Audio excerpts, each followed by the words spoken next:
Hello student, welcome to my YouTube channel study of Paris Khan. बच्चों, आज हम प्रश्नावली 2.1 को लगाना प्रारंभ करेंगे। उससे पहले यदि आप इस चैनल पर नए हैं तो आप इस चैनल को लाइक कीजिए, सब्सक्राइब कीजिए और बेल आइकन दबाना ना भूलें, जिससे हमारी आने वाली सभी वीडियो आप तक पहुंचती रहे। तो आइए हम देखते हैं प्रश्नावली 2.1। ये पहला क्वेश्चन है। इसमें किसी बहुपद पी एस के लिए y बराबर पी एक्स का ग्राफ नीचे आकृति में दिया गया है। प्रत्येक स्थिति में पी एस के शून्यकों की संख्या ज्ञात करनी है। इसमें देखें, यहाँ पर ये 3 पॉइंट हैं। इसमें कुछ ग्राफ दिए गए हैं। इसमें एक्स अक्ष है, ये क्या है, वाई अक्ष है। ये एक्स अक्ष है, ये क्या है, वाई अक्ष है। ये एक्स अक्ष है, क्या है, ये वाई अक्ष।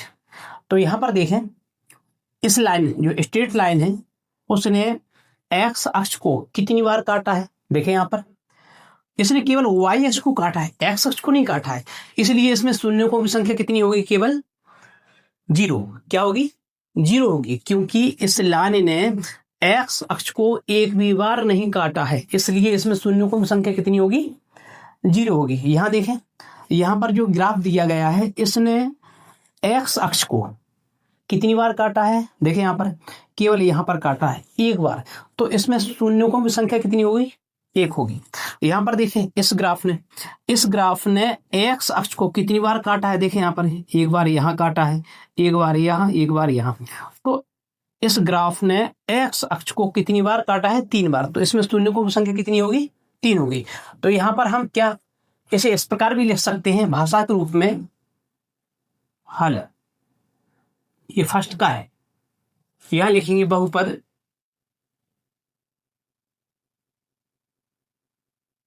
बहुपद पी एक्स के लिए, बहुपद पी एक्स के लिए शून्यकों की संख्या, शून्यकों की संख्या कितनी होगी, 0 होगी। 0 होगी। क्या होगी, 0 होगी।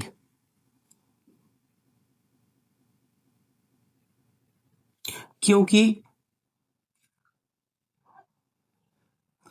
बहुपद का ज्यामितीय, बहुपद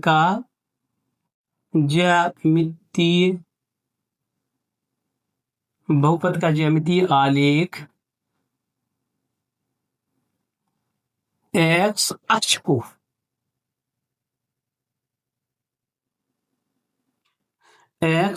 को किसी भी बिंदु पर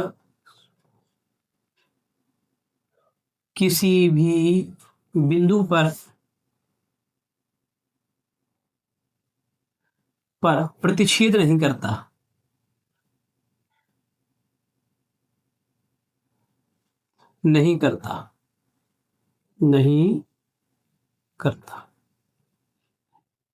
देखिए यहाँ पर इस जो लाइन है उसने एक भी बार एक्स अक्ष को क्या काटा नहीं है। तो इसमें जो शून्यकों की संख्या कितनी होगी, यहाँ पर 0 होगी। अब यहाँ पर देखें, दूसरे में ये सेकंड है, इसमें लिखेंगे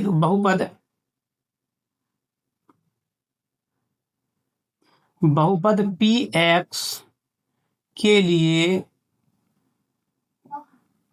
बहुपद पी एक्स के लिए शून्यकों की संख्या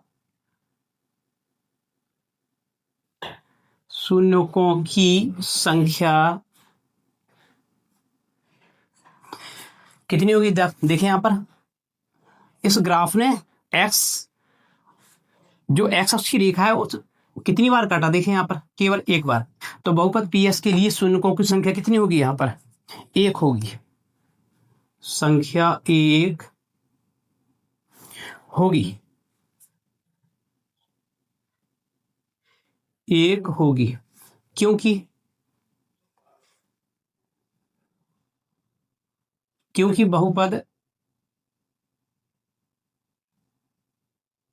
बहुपद का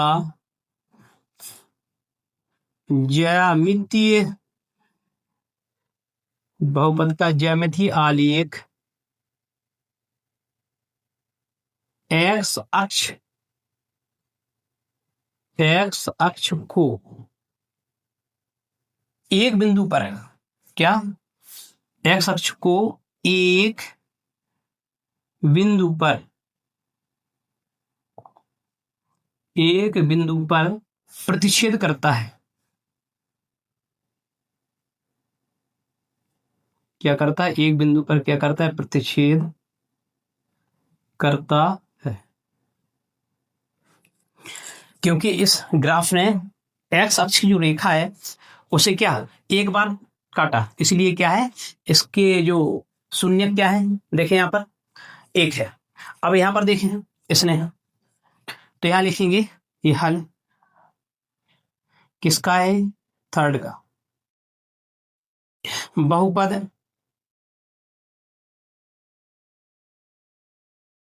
बहुपद पी एक्स के लिए शून्यकों की संख्या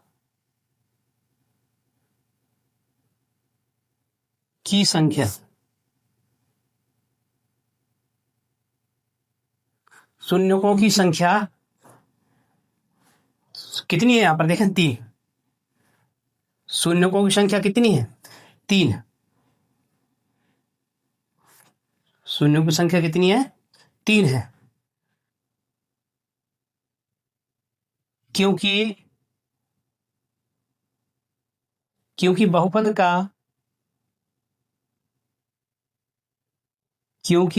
का ज्यामितीय आलेख एक्स अक्ष को, देखिए यहां पर 3 बिंदुओं पर 1 2 3 जो क्या है ग्राफ है वो एक्स अक्ष को कितनी बार इस काटता है? 1 2 3। तो आलेख एक्स अक्ष को 3 बिंदुओं पर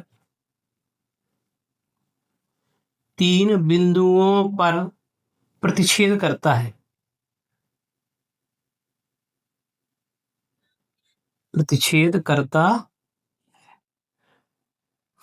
तो इस प्रकार से आप इसे क्या कर सकते हैं? सॉल्व कर सकते हैं और क्वेश्चन द्वारा समझ सकते हैं। प्रश्न नंबर ये दूसरा है, किसी बहुपद जीएस के लिए y बराबर जीएस का ग्राफ नीचे आकृति में दिया है।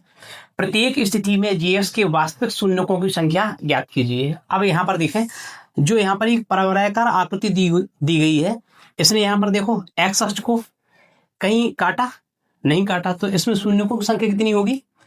0 होगी, शून्य होगी। यहाँ पर देखें इसने जो आकृति यहाँ पर दी गई है उसने एक्स अक्ष को कहीं काटा नहीं काटा, तो इसमें भी क्या शून्यकों की संख्या कितनी होगी? शून्य होगी। तो यहां लिख सकते हैं हम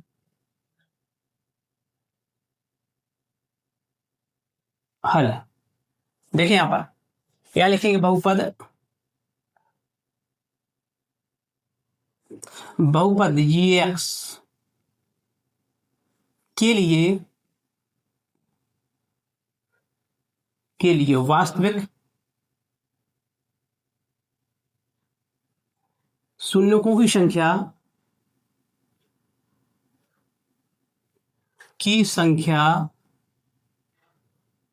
देखिए यहां पर कितनी होगी? शून्य होगी।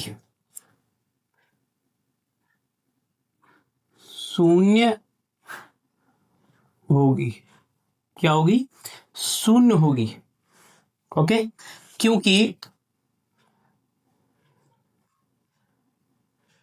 क्योंकि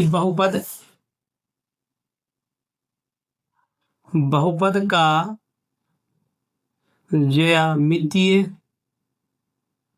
आलेख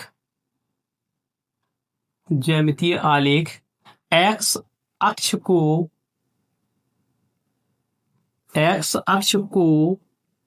किसी भी बिंदु पर प्रतिच्छेद नहीं करता